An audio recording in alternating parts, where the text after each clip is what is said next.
Dean Miller, a struggling single father and supply chain manager. Mistakes casually dressed. Sloan Harrington for a new intern, and openly criticizes Vanguard Industries, the company that has just acquired his employer, even flirting with her over coffee. Hours later, Dean discovers Sloan is actually Vanguard's billionaire CEO when he enters a board meeting to defend his department from layoffs. Instead of backing down, Dean argues that Sloan's plan to centralize distribution would create costly weather and union problems, presenting an alternative capable of saving 8%. Impressed by his honesty, Sloan makes him interim director of regional operations and gives him 30 days to prove his proposal or lose the entire division. Dean works relentlessly while raising his 6-year-old daughter Lily, eventually negotiating major vendor discounts and discovering hidden insurance charges that allow him to achieve 8.4% savings, beating projections by $2 million and protecting his employees' jobs. Sloan admits Dean proved her original strategy was flawed and permanently promotes him to director. Their professional respect also becomes personal as Sloan bonds with Lily and grows closer to Dean. After surviving the month together, Dean finally fulfills his original promise to take the intern out, not merely for coffee but for dinner, beginning a possible romance. My morning started with a hostage negotiation over a rogue pink sneaker. My daughter Lily, who is 6 going on 60, had decided that Tuesday was the day she absolutely could not wear her left shoe because it felt angry. It was 7:15 a.m. I was already running late. I had a massive budget presentation at 10 Tunzerun a.m. for the new corporate overlords who had just bought out our logistics firm, and my tie had a faint suspicious smudge of strawberry jelly near the knot. I compromised by letting her wear a yellow rain boot on her left foot. I was too tired for proper parenting. By the time I dropped Lily off at school and wrestled my battered Honda into the employee parking garage, I was practically vibrating with caffeine withdrawal and low-level dread. Rumors of layoffs had been circulating for weeks. The new holding company, some faceless conglomerate called Vanguard Industries, was supposedly sending down their executive team to trim the fat. I was middle management. I was entirely made of fat. If I lost this job, Lily and I were going to be moving back into my sister's basement, a prospect that made my stomach physically turn. I dumped my briefcase at my desk and made a beeline for the third-floor break room. My coworker Greg intercepted me in the hallway. "They're doing a sweep," he hissed, looking over his shoulder like we were in a trench. "The new brass and someone said there's a new intern wandering around. HR dumped her on our floor to learn the ropes." "Don't say anything stupid. I only say stupid things on Thursdays, Greg," I muttered, pushing past him. The break room was empty, save for a woman standing in front of the commercial espresso machine, staring at it like it had personally insulted her. She didn't look like an executive. She was wearing a simple, oversized beige sweater, dark jeans, and plain white sneakers. Her hair was pulled back into a messy clip and she was chewing on her thumbnail. She looked young, maybe early 30s, and completely lost. The intern. "It's a trap," I said, walking up beside her. She jumped slightly, turning to look at me. She had sharp dark eyes and a face that was strikingly unbothered by makeup. "Excuse me, the machine." I pointed to the blinking red light on the digital display. "It promises coffee. It delivers lukewarm brown water that tastes like sadness and aluminum. You have to trick it." She tilted her head, a faint, amused smile playing on her lips. "Trick it?" "Yeah, give it here." I bumped her gently out of the way with my hip, a harmless, friendly gesture, and grabbed the ceramic mug she was holding. "You have to hold the brew button and the steam button at the exact same time, pray to whatever deity you believe in, and then kick the base cabinet like this." I executed the sequence. The machine sputtered, groaned like a dying tractor, and actually began to dispense dark, rich-smelling coffee. "Impressive," she said. Her voice was quiet, steady. "I'm an innovator," I said, handing her the mug. Our fingers brushed. Her hands were freezing. "I'm Dean, by the way. Supply chain operations." "Sloan," she said, taking a sip and widening her eyes in pleasant surprise. "It's actually not terrible. Give it a minute. The aftertaste hits you in the sinuses." I grabbed a paper cup and started making my own. "You're the new intern, right? Greg mentioned HR was throwing someone to the wolves today." Sloan paused, the mug resting against her lower lip. She looked at me for a long, quiet second before she lowered it. "Something like that. I'm learning the ropes, trying to understand the ground floor." "Well, you picked a hell of a week to learn the ground floor." The ground floor is currently bracing for an earthquake. The Vanguard acquisition, she asked. The Vanguard slaughter, I corrected, leaning back against the counter and taking a sip of my own coffee. I shouldn't have been talking like this to a new hire, but she had a calm, non-judgmental energy that made me feel incredibly at ease. Or maybe I was just so exhausted that my filter had finally short-circuited. The new CEO is supposedly some ruthless billionaire who buys companies, guts them, and sells the scraps. We're all just waiting for the axe to fall. Sloane leaned against the counter next to me. She was close enough that I could smell her perfume. Something subtle like sandalwood and rain. You don't think the new CEO actually wants to improve the company? I laughed. A bitter, tired bark of a laugh. Come on, Sloane. Billionaires don't care about logistics software or the people who run it.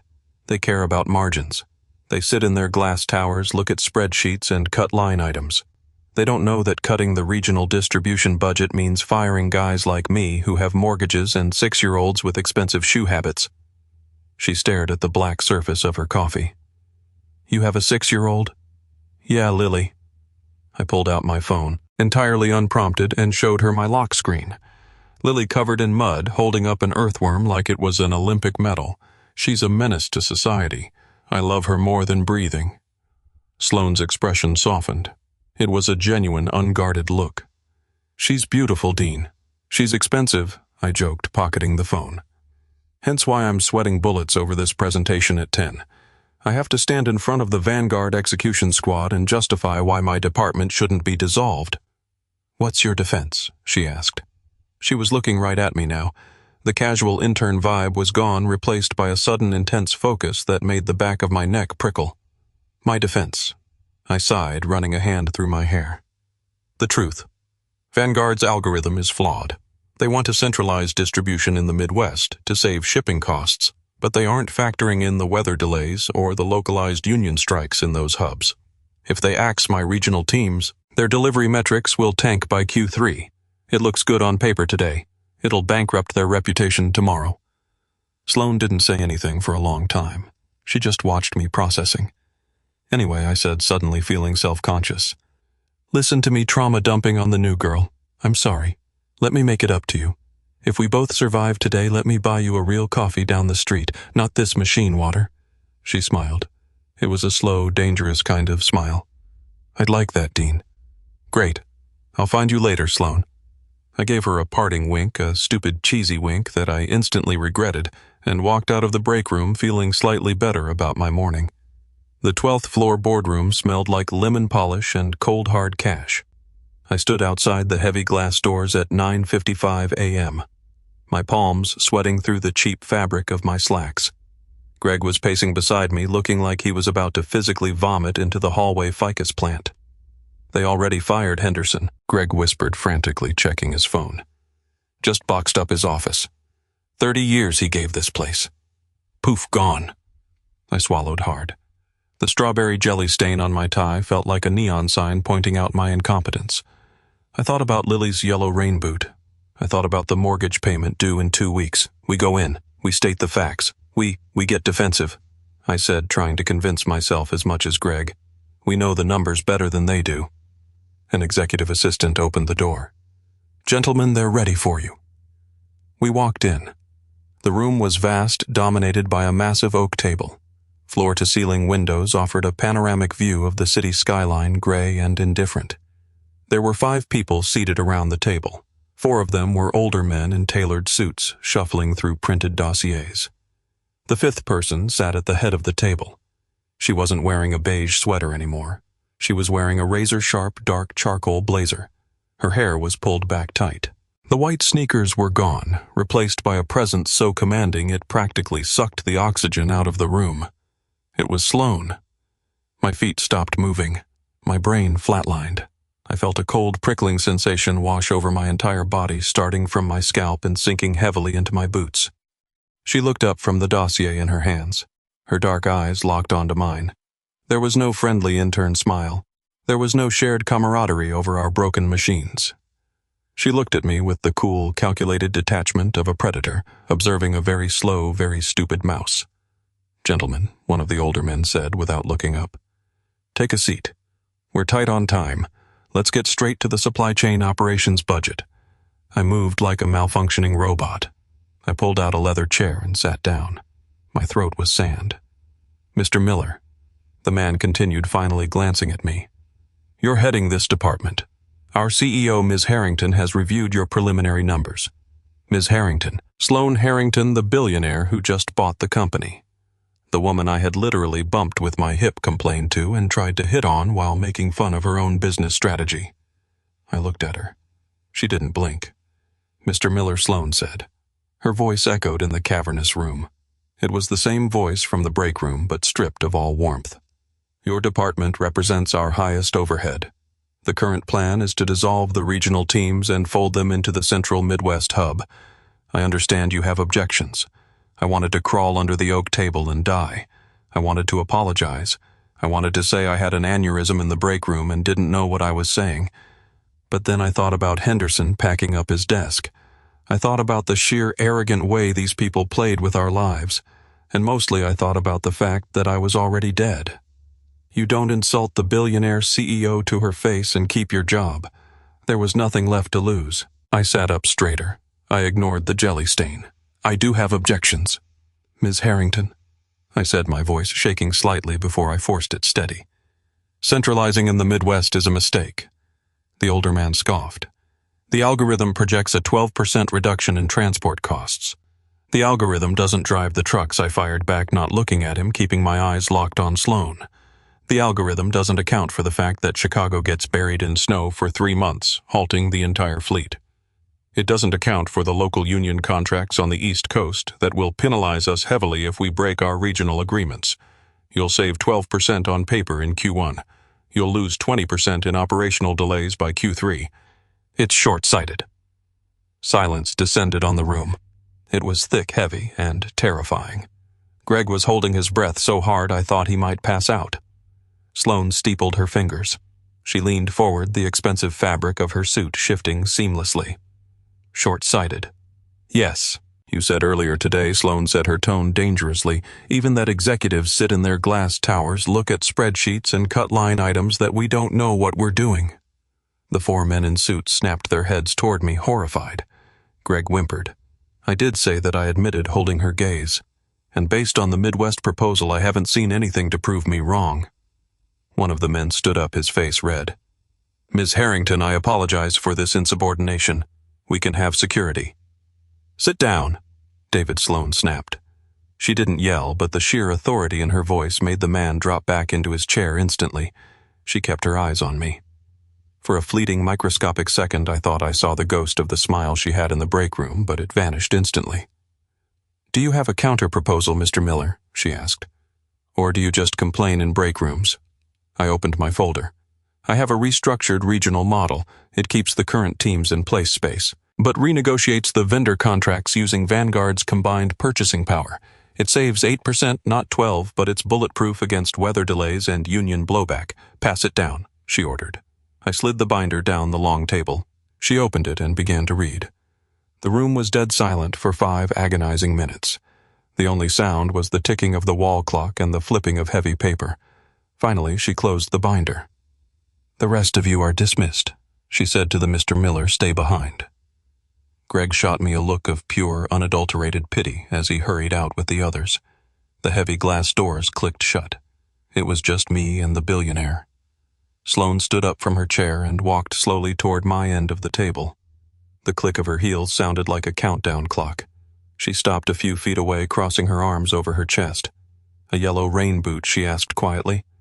I blinked, caught off guard by the sudden shift. Excuse me, you told me your daughter was wearing a yellow rain boot on her left foot today, Sloane said, her expression unreadable.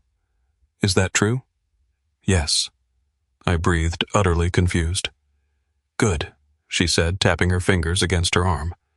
I appreciate honesty, Dean, even when it's aggressively stupid. Aggressively stupid, I repeated. My voice sounded thin, scraping against the massive, silent room. Sloane walked over to the nearest floor-to-ceiling window. She looked down at the city traffic, a river of red brake lights in the gray morning. I spent the last 2 weeks visiting 4 of Vanguard's recent acquisitions. I wore the beige sweater. I drank the bad coffee. I asked the dumb questions. She turned back to look at me. Do you know what I found in every single one of those buildings? Dean. I shook my head. Yes, men, she said, the word dripping with quiet disgust. Executives who hid the rot. Middle managers who smiled and nodded while their departments bled cash just hoping to survive the quarter. Nobody told me the truth because they were too busy trying to figure out what I wanted to hear. She walked back to the table and picked up my binder. Then I come here, she continued, flipping it open again, and some guy in a stained tie bumps into me, insults my flagship strategy, and accuses me of being an out-of-touch suit who ruins lives for sport. I didn't know it was you, I said defensively. It was a weak shield, but it was all I had. That's exactly the point, Sloane said, her eyes flashing. If you knew it was me, you would have lied just like David and the rest of those cowards. You only told the truth because you thought I didn't matter. She tossed the binder onto the table. It landed with a heavy final thud. Your math on the union penalties is solid, she said. The sudden shift back to business gave me whiplash. Vanguard's algorithm missed a loophole in the local stevedore contracts. If we centralize in Chicago, the strike clauses on the East Coast trigger a massive severance penalty. It would wipe out the projected savings by November. I let out a breath I didn't know I was holding. My shoulders dropped a fraction of an inch. So you're not firing me? Sloane tilted her head. The shark-like intensity was back. Don't misinterpret basic competence for job security. You saved me from stepping on a landmine, Dean, but your counter-proposal is untested. 8% savings through vendor renegotiation requires a level of leverage your team has never successfully executed. Because we never had Vanguard's capital backing us, I argued, leaning forward. The fear was receding, replaced by the familiar stubborn drive that had kept me afloat this long. Give me the authority to negotiate under the holding company's banner, and I'll squeeze those vendors dry. I can get you the 8%, no delays, no strikes. You have 30 days, Sloane said. I blinked. 30 days. The renegotiation cycle usually takes 3 months. 30 days, she repeated, cutting me off effortlessly. You are now the interim director of regional operations. You report directly to me. I want weekly progress reports, and I want them backed by signed contracts, not projections. She stepped closer. The scent of sandalwood and rain drifted over the heavy oak table. If you hit the 8%, you keep the title, the pay bump, and your regional teams stay employed. If you miss it by a fraction of a cent, I fire you. I dissolve the division, and I centralize in Chicago anyway. Are we clear? It was a suicide mission. It was a promotion wrapped in a death warrant. Crystal, I said. Good. Fix the coffee machine on your way out. It's making a terrible grinding noise. She turned her back to me, dismissing me entirely. I walked out of the boardroom in a daze. Greg was waiting by the elevators, chewing his fingernails down to the cuticles. When he saw me, he flinched. Did she do it? Greg whispered. Did she gut us? No, I said, hitting the down button. She put me in charge. I didn't stick around to explain it to him. I couldn't. My brain was already calculating freight margins and vendor lists. The adrenaline carried me through the rest of the day, right up until I pulled into the parking lot of Lily's after-school program at 5:30 p.m. The moment I saw my daughter, the adrenaline crashed. She came sprinting across the blacktop, wearing the yellow rain boot on her left foot and a beat-up red canvas sneaker on her right. Her face was smeared with what looked like blue paint, and she was clutching a violently glittered macaroni necklace. Daddy, she yelled, slamming into my knees. I scooped her up, burying my face in her messy hair. She smelled like juice boxes and construction paper. It grounded me instantly. The boardroom, the billionaire, the 30-day deadline, it all faded into the background. This was my reality. This tiny, chaotic human was the reason I couldn't fail. Hey, kiddo, I said, carrying her toward the car. How was the art studio Tommy ate paste? She reported gravely. I told him it was bad for his tummy, but he said it tasted like mint. He's a liar, Dad. A terrible liar. I agreed, buckling her into her booster seat. We drove back to our cramped 2-bedroom apartment on the edge of town. It was a far cry from Sloane Harrington's glass towers. The wallpaper in the kitchen was peeling at the seams. The fridge made a noise like a dying helicopter. I made boxed macaroni and cheese while Lily subjected me to a highly detailed 20-minute summary of an animated show about talking rescue dogs. Later, after she was finally asleep, I sat at the small kitchen table. I opened my laptop. The blue glow illuminated the stack of unpaid bills piled next to the salt shaker. I pulled up the Vanguard vendor lists.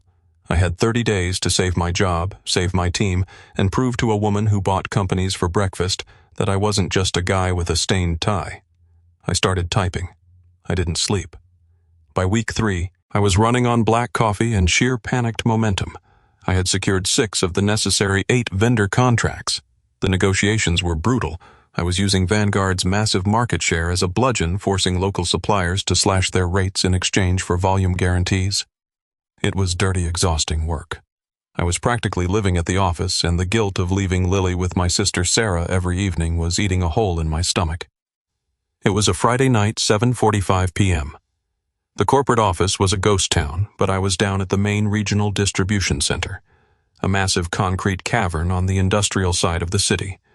We were having a critical issue with the automated sorting belts, and if it wasn't fixed by midnight, our weekend freight metrics would tank.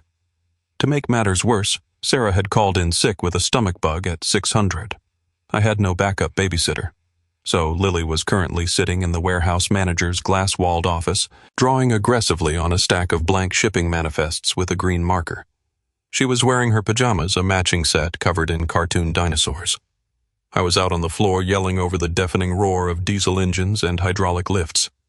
"I don't care what the manual says, Frank," I shouted at the floor supervisor, pointing at the jammed conveyor belt. "Bypass the secondary sensor. We can sort the overflow manually until maintenance gets the replacement part on Monday. It's against the new Vanguard safety protocol," Frank yelled back, wiping grease off his forehead. "If corporate audits us, I'm toast. I am corporate right now, Frank. Do it." I rubbed my temples, feeling a migraine building behind my eyes. The smell of diesel exhaust and damp cardboard was suffocating. I turned around to check on Lily through the office window. She was still coloring, completely unfazed by the industrial chaos surrounding her. "Trouble in Paradise, Dean." The voice cut through the mechanical noise like a silver blade. I spun around. Sloane Harrington was standing in the middle of the warehouse aisle. She looked entirely out of place. She was wearing a tailored black trench coat over a dark silk blouse. Her shoes alone probably cost more than the forklift parked to her left. But she didn't look uncomfortable. She was looking at the jammed belt, taking in the frantic energy of the floor with sharp, calculating eyes. "What are you doing here?" I asked, walking over to her. I realized I was covered in dust and my sleeves were rolled up past my elbows. "I was in the area," she said. It was a lie. Billionaires are never just in the area of an industrial park on a Friday night. I wanted to see my new interim director in action. "Your week 3 report was due at 500. It's almost 800. "We had a mechanical failure on Belt 4, I said, gesturing vaguely behind me. "I've been a little busy trying to stop $250,000 of perishable freight from rotting on the dock." She raised an eyebrow. "And your solution manual bypass. We push it through by hand until the shift ends. It eats into our labor margins for the night, but it saves the client contract." Sloane stared at the jammed machinery for a long moment. Then she nodded slowly. "Good call. Don't let the algorithm dictate a crisis. The algorithm doesn't know the freight is rotting." It was a callback to my boardroom speech. I looked at her, trying to read the expression on her face. In the harsh fluorescent lighting of the warehouse, she looked a little tired. The invincible CEO armor was still there, but the edges were slightly blurred. "Thanks," I muttered. Before she could respond, a loud thump echoed from the glass-walled office. We both turned. Lily had dropped her green marker. She slid off the oversized leather chair, pushed open the heavy office door, and marched out onto the warehouse floor. She was holding a piece of paper. Dad Lily announced, completely ignoring the towering machinery and the woman in the trench coat. "I drew a dinosaur eating a truck, but the truck looks like a toaster." Sloane froze. She looked down at the tiny human in dinosaur pajamas standing by my knee. "Lily." "Hey," I said, kneeling down quickly to put myself between her and a passing pallet jack. "I told you to stay in the office, Bug. It's loud out here." "I got bored," she stated matter-of-factly. She held up the drawing. It did in fact act like a T-Rex eating a toaster. I glanced up at Sloane. She was staring at Lily with a look of utter bewilderment, like someone had just handed her a live grenade and asked her to hold it. "Miss Harrington," I said, standing back up and putting a protective hand on Lily's shoulder. "This is my daughter, Lily. Lily, this is my boss." Lily tilted her head back, studying Sloane. She squinted her eyes. "You don't look like a boss." "Lily," I hissed gently. Sloane blinked. She looked from me down to Lily and then slowly crouched down so she was eye level with my daughter. The pristine hem of her trench coat brushed the dirty concrete floor. She didn't seem to care. "Oh," Sloane said, her voice softer than I had ever heard it. "And what does a boss look like?" Like Mr. Greg, Lily said without hesitation. "He sweats a lot and looks scared." I choked on a laugh, immediately turning it into a cough. Sloane's lips twitched. A genuine, unguarded smile broke across her face. It transformed her entirely, melting away the ice and leaving something strikingly warm in its place. "Well," Sloane said, looking at Lily's drawing, "Mr. Gregg has a lot to be scared of. I like your dinosaur. Is it a T-Rex?" "Yes," Lily said, stepping slightly closer. "He's eating the truck because the truck was late delivering his snacks." Sloane looked up at me, her dark eyes locking onto mine. There was a sudden heavy weight in the air between us, cutting through the noise of the warehouse. "A harsh penalty for a supply chain failure," Sloane said softly, never breaking eye contact with me. "I can respect that." By day 29, my left eyelid had developed a permanent aggressive twitch. I was hovering at a 7.2% reduction. I had bled the local vendor's dry-leveraged Vanguard's massive capital backing to secure bulk discounts and streamlined our pallet return process to shave off microcents on the dollar. It wasn't enough. The math was cold hard and unforgiving. If I didn't find another 0.8% by 9:00 a.m. Tomorrow the regional divisions were dead. My job was dead. I sat at my kitchen table at 2:00 a.m., bathed in the harsh blue light of my laptop screen. The apartment was dead silent save for the rhythmic rattling hum of the refrigerator. Lily was asleep in the next room. I had barely seen her awake in a week. Guilt sat heavy in my chest, a physical weight pressing against my ribs. I stared at the spreadsheets until the numbers blurred into meaningless black lines. The final holdout was the Atlantic Syndicate, our primary freight carrier on the eastern seaboard. They had refused to budge on their fuel surcharges. They knew we needed their specialized refrigerated trucks. They had us backed into a corner and they were squeezing. I rubbed my face, the stubble on my jaw rough like sandpaper. I needed a lever. I opened their previous 3 years of contracts and started reading the fine print. Hour after hour ticked by. My coffee went cold, forming a scummy film on the surface. And then right around 4:15 a.m., I found it. It wasn't in the pricing matrix. It was buried deep in the liability clauses. The syndicate had been quietly passing the insurance premiums for dormant fleet vehicles back onto us through a convoluted administrative fee. We were paying to insure trucks that were sitting in their lots doing absolutely nothing. It was a loophole, a dirty, quiet little loophole. At 6:01 a.m., I called the syndicate's lead negotiator at his home. He yelled. I threatened to bring Vanguard's army of corporate lawyers down on his head for fraudulent billing practices. He swore at me. I held the line, staring at a crayon drawing of a toaster-eating T-Rex taped to my fridge. By 7:30 a.m., he folded. I got the fuel surcharge eliminated entirely. The spreadsheet updated. 8.4%. 3 hours later, I walked into the 12th floor boardroom. I was wearing the same cheap suit from a month ago, minus the strawberry jelly stain. I felt hollowed out entirely. Hollowed out, running on nothing but fumes and the sheer desperate instinct to survive. Sloane was already there. She was standing by the window looking out over the city. She turned as I entered. She wore a sharp navy suit today, her hair pulled back in that same severe style. But the way she looked at me was different. The predator was gone. She just looked like someone waiting for the verdict. I didn't sit down. I walked to the head of the heavy mahogany table and placed a single manila folder on the polished wood. The Atlantic Syndicate folded this morning, I said. My voice was raspy, entirely stripped of its usual middle management polish. I caught them burying dormant insurance premiums in our admin fees. I leveraged it to kill their fuel surcharge. Sloane didn't move toward the folder. She kept her eyes on my face. And the final number, 8.4%, I said. Backed by signed addendums. Your regional distribution model is stable. The jobs are secure and you beat the algorithm's projection by $2 million. The room was quiet. The ticking of the wall clock sounded exactly like it had 30 days ago. Sloane finally walked over to the table. She opened the folder. She spent a long time looking at the top sheet, tracing the final bolded number with her index finger. I waited for her to scrutinize it, to demand the backup data to find the flaw. Instead, she closed the folder and let out a slow, quiet breath. "You look terrible, Dean," she said. A laugh punched its way out of my chest before I could stop it. "I feel terrible. I haven't slept in 30 hours. My daughter thinks I live inside my laptop, and I've drank so much cheap coffee I can practically see sounds." Sloane's lips curved upward. It was the break room smile, the real one. "You did it," she said quietly. "It wasn't a corporate endorsement. It was a genuine acknowledgement. You protected your people. You fought the board. You fought me. You gave me the ammunition," I pointed out, leaning heavily against the back of a leather chair. "You could have fired me on day one for calling you an out-of-touch suit. You were right on day one." She countered, stepping around the table until she was standing a few feet away from me. I was looking at spreadsheets. I wasn't looking at the reality on the ground. I needed someone reckless enough to tell me the truth. She reached out and adjusted the lapel of my jacket. The movement was incredibly casual, crossing the invisible rigid boundary that separated the billionaire from the interim director.